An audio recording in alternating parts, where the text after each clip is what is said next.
अस्सलामुअलैकुम नाज़रीन, मैं मोहम्मद असलम हुसैन सियासत की खबरों में आप सबका इस्तकबाल करता हूँ। आज 8 सितंबर 2023 है। इस्लामिक तारीख के हिसाब से आज 21 सफ़र 1445 हिजरी है। पेश है आज की कुछ अहम खबरें।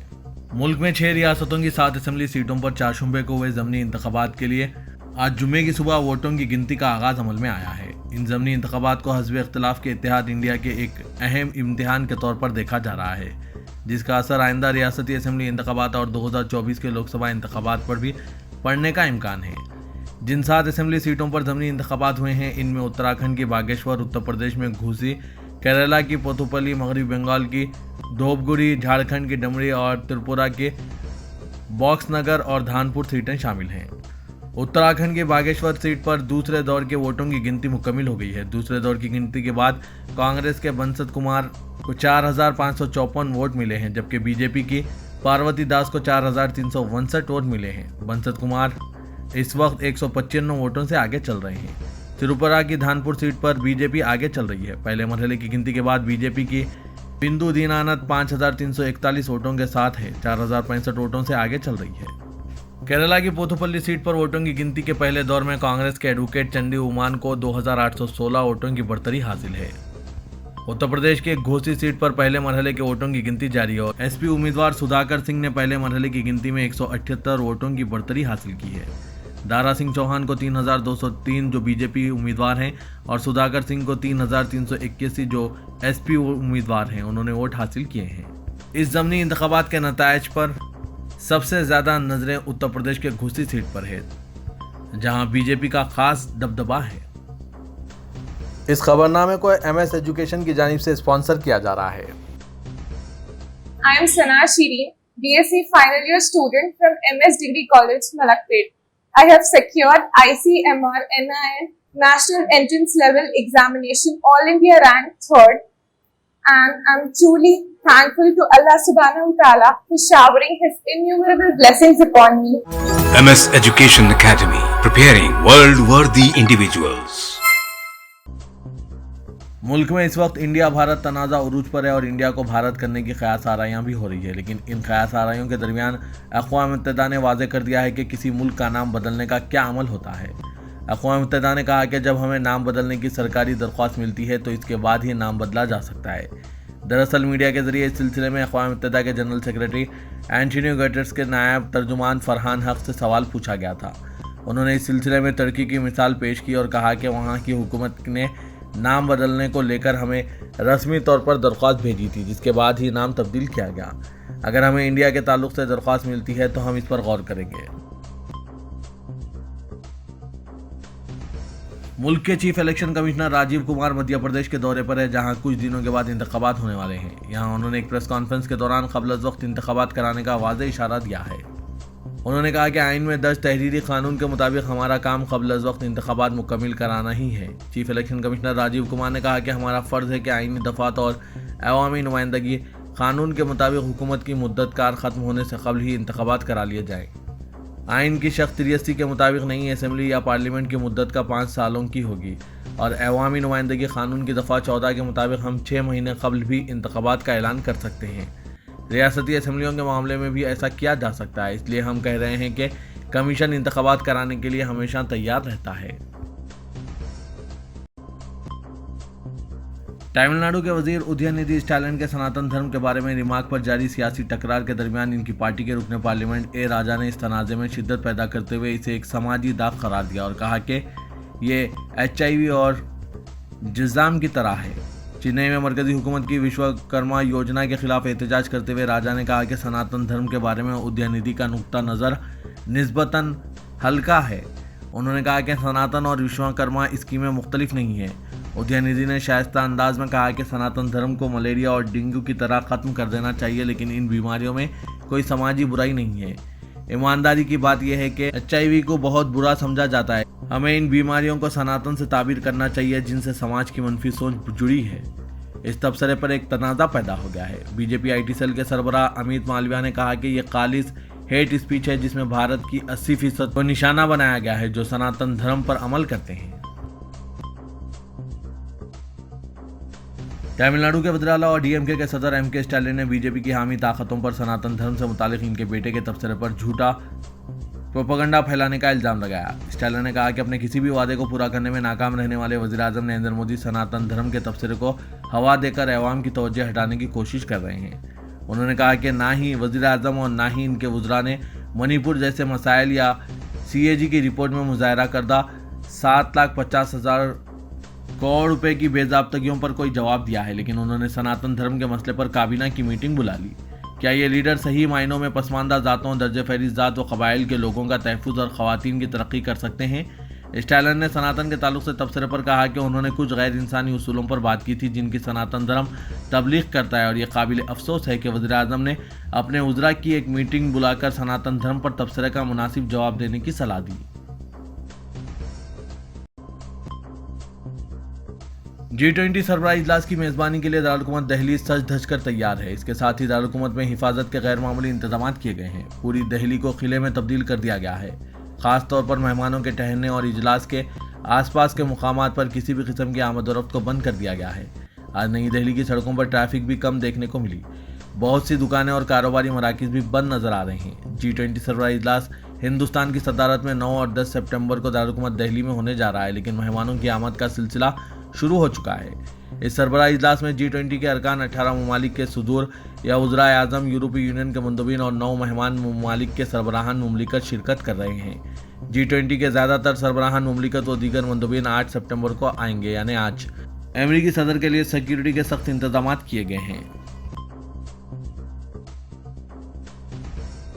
मुल्क की दारुल-हुकूमत दिल्ली में एक तरफ G20 सरबराह इजलास के लिए सिक्योरिटी सख्त कर दी गई है तो दूसरी तरफ शरपसंदी की जा रही है। जी हां, दारुल-हुकूमत दिल्ली के शुमाल मशरक़ी ज़िले के करोल नगर इलाके में नाम पूछकर शरपसंदों के जरिए एक मुस्लिम शख्स के साथ मारपीट करने का मामला सामने आया है। हालांकि 20 ममालिक के सरबराहान दिल्ली पहुंच रहे हैं। हुकूमत को चाहिए कि दिल्ली को किले में तब्दील करने के साथ साथ शरपसंदों पर भी कंट्रोल किया जाए, क्योंकि वो हालात को बिगाड़ने में मसरूफ़ हैं। तफसीलात के मुताबिक मोहम्मद अनस वल्द मोइनुद्दीन साकिन दयालपुर गुज़िश्ता शाम 7:30 बजे अपना कारखाना बंद करके मुलाजिम के साथ घर जाने के लिए करोल नगर चौक पर ऑटो रिक्शा कर रहे थे। तभी कुछ नामालूम अफराद ने इनका नाम पता मालूम किया और इनको वहां से जाने के लिए कहा। जब वो लोग वहां से जाने लगे तो शरपसंदों ने दोनों को स्कूटी से धक्का मारकर रोक लिया और तकरीबन 10 लोगों के हुजूम ने इन पर हमला कर दिया। इस मामले की तहरीरी शिकायत थाना करोल नगर के SHO को दी गई है, जिसमें इस पूरे मामले की तहकीकात करके मुलजिमीन की गिरफ्तारी का मुतालबा किया गया है। हालांकि शिकायत मिलने के बाद पुलिस ने अब तक कोई मुकदमा दर्ज नहीं किया है और न कोई कार्रवाई की है। कौम की बेटियों को अगर मौका दिया जाए तो वो दुनिया के हर नामुमकिन काम को मुमकिन बना सकती है। इस बात को उत्तर प्रदेश के गाजियाबाद की बेटी फौजिया जहां ने साबित करके दिखाया है। ये इन चंद मुस्लिम लड़कियों में से एक है जिन्होंने न सिर्फ आला तालीम हासिल की बल्कि सिविल जज के इम्तिहान में कामयाबी हासिल करके अपने वालिदैन का नाम रोशन किया है। हालिया दिनों उत्तर प्रदेश में जज के इम्तिहान PCSJ के नतायज का ऐलान किया गया है, जिसमें जाकिर हुसैन दिल्ली कॉलेज की साबिक तालिबा और एक पंक्चर बनाने वाले की बेटी फौजिया जहां ने PCSJ के इम्तिहान में 72वें रैंक हासिल करके न सिर्फ अपने वालिदैन का सर फख्र से बुलंद किया है बल्कि इन लड़कियों के लिए भी एक नज़ीर पेश की है जो दाखिला जाती इम्तिहानात की तैयारी कर रही है। जनाब जाहिद अली खान एडिटर सियासत ने अवाम से अपील की है कि वो फहरिस्त राय दहिंदगान में नामों की शमूलियत पर तवज्जो दें। जनाब जाहिद अली खान ने अपील जारी करते हुए कहा कि 18 साल की तकमील करने वाले हर शहरी को अपना नाम वोटर लिस्ट में शामिल कराना चाहिए ताकि अपने दस्तूरी हक़ का इस्तेमाल करते हुए अपनी पसंद के अवामी नुमाइंदे को मुंतखब कर सकें। वोटर शिनाख्ती कार्ड मुल्क में हुकूमत की फलाही स्कीमात से इस्तेफादे के लिए लाजमी बन चुका है। उन्होंने नामों की शमूलियत और गलतियों को दुरुस्त करने की मुहिम में शामिल होने अवाम से अपील की है। तेलंगाना असेंबली इंतखाबात के पेश नज़र इलेक्शन कमीशन ऑफ इंडिया ने फहरिस्त राय दहिंदगान पर नजरसानी का काम शुरू कर दिया है। इस मुहिम के तहत फहरिस्त राय दहिंदगान में नए नामों की शमूलियत और मौजूदा नामों में इसी तरह की तस्दीक की गुंजाइश फराहम की जा रही है। ऐसे तमाम शहरी जो 1 अक्टूबर 2023 तक 18 साल के हो जाएंगे वो वोटर लिस्ट में अपने नाम की शमूलियत के लिए दरख्वास्त दे सकते हैं। बीजेपी के मुअत्तलशुदा रुकने असेंबली मलून राजा सिंह ने फिर एक मरतबा मुसलमानों के खिलाफ इश्तियाल अंगेजी करते हुए कहा कि दीनी मदरसों को तबाह करने से हिंदुत्व का आधा काम हो जाएगा। राजा सिंह हरियाणा के हसार में दाएं बाजू की एक तंजीम की जानिब से एहतमाम करदा तकरीब से खिताब करते हुए मुसलमानों के खिलाफ मुतनाज़ा रिमार्क्स किया कि वो इन रिमार्क्स तक ही इक्तफा नहीं किया बल्कि 2 कदम आगे बढ़कर यह भी कहा कि भारत को हिंदू राष्ट्र बनाने की राह में जो कोई भी रुकावट बनेगा इसका सर कलम कर दूंगा। उन्होंने ये भी कहा कि भारत हिंदू राष्ट्र बनेगा और दुनिया की कोई भी ताकत इसे हिंदू राष्ट्र बनने से रोक नहीं सकती। ग़ज़वा हिंद के बारे में भी इसने कहा कि जो लोग ग़ज़वा हिंद चाहते हैं इन्हें ज़ुबा कर दूंगा। हरियाणा में की गई तकरीर का वीडियो सोशल मीडिया पर तेजी से वायरल हो रहा है। मल्लून राजा सिंह ने कहा कि मुसलमानों और ईसाइयों को हिंदुस्तान से निकाल दिया जाए तो हिंदू लड़के फ़ख्र से चलेंगे। राजा सिंह ने चीफ मिनिस्टर आसाम हिमंता बसवा शर्मा की सताइश करते हुए कहा कि उन्होंने आसाम में गोल टोपी वालों को अच्छा सबक सिखाया है। मदरसों पर पाबंदी आयद करते हुए अच्छा काम किया है, क्योंकि मदरसों में बच्चों को पत्थरबाजी और दूसरों को लूटने की तालीम दी जाती है। राजा सिंह ने लव जिहाद की भी मजम्मत करते हुए कहा कि हिंदू लड़कियों का तहफ़्फ़ुज़ करने की कसम खाने का हिंदू नौजवानों को मशवरा दिया। उन्होंने नू तशद्दुद को मुसलमानों की जानिब से हिंदुज़म के खिलाफ एक मुनज़्ज़म हमला करार दिया।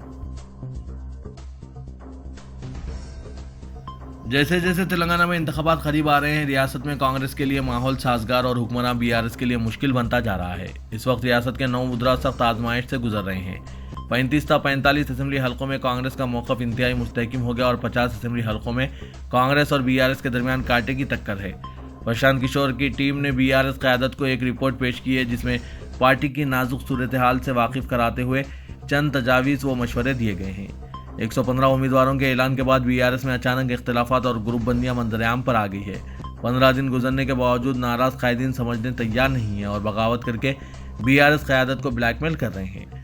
दूसरी जानिब कर्नाटक में कामयाबी के बाद कांग्रेस तेलंगाना में काफ़ी सोच समझकर टारगेट तेलंगाना मंसूबे के तहत काम कर रही है। कांग्रेस कैडर में जोश खरोश भरने 16 और 17 सितंबर को हैदराबाद में कांग्रेस वर्किंग कमेटी का भी इजलास तलब किया गया है। 17 सितंबर को एक जलसे आम के जरिए रियासत में इंतखाबी मुहिम का अमलन आगाज करने की तमाम तैयारियां की जा रही है।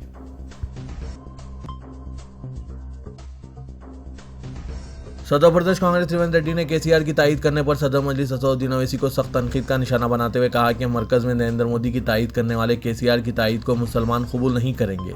नेकलेस रोड पर कांग्रेस रैली से खिताब करते हुए रेवंत रेड्डी ने असदुद्दीन ओवैसी से सवाल किया कि 1 लाख करोड़ की लूट में केसीआर के साथ इनकी क्या हिस्सेदारी है। असदुद्दीन ओवैसी को हैदराबाद के दूसरे निज़ाम करार देते हुए रेवंत रेड्डी ने कहा कि हैदराबाद के एक और निज़ाम शास्त्रीपुरम के पहाड़ों पर रह रहे हैं। वो कह रहे हैं कि शहर हमारा, हैदराबाद हमारा। अरे बाबा, आप महाराष्ट्र के शोलापुर से आए हैं, आपका हैदराबाद से क्या ताल्लुक। इस बार कांग्रेस कारकुन देखेंगे कि हैदराबाद में कौन जीतेगा। रेवंत रेड्डी ने कहा कि चोरों का साथ देना छोड़ दें। असदुद्दीन ओवैसी केसीआर को जिताने की बात कर रहे हैं, आखिर क्यों जिताएं केसीआर को। पार्लियामेंट में तलाक सलासा बिल, दफ़ा 370, सदर जमहूरिया, नायब सदर के इलेक्शन, नोटबंदी और जीएसटी में नरेंद्र मोदी की तायद करने पर क्या केसीआर को कामयाब करें। हैदराबाद में मेट्रो रेल कांग्रेस का कारनामा है। गोलीगुड़ा तक फलकनुमा मेट्रो की मंजूरी कांग्रेस ने दी थी। पुराने शहर में मेट्रो रेल रोकने पर क्या केसीआर को जिताएंगे। आखिर असदुद्दीन ओवैसी क्यों केसीआर के साथ हैं।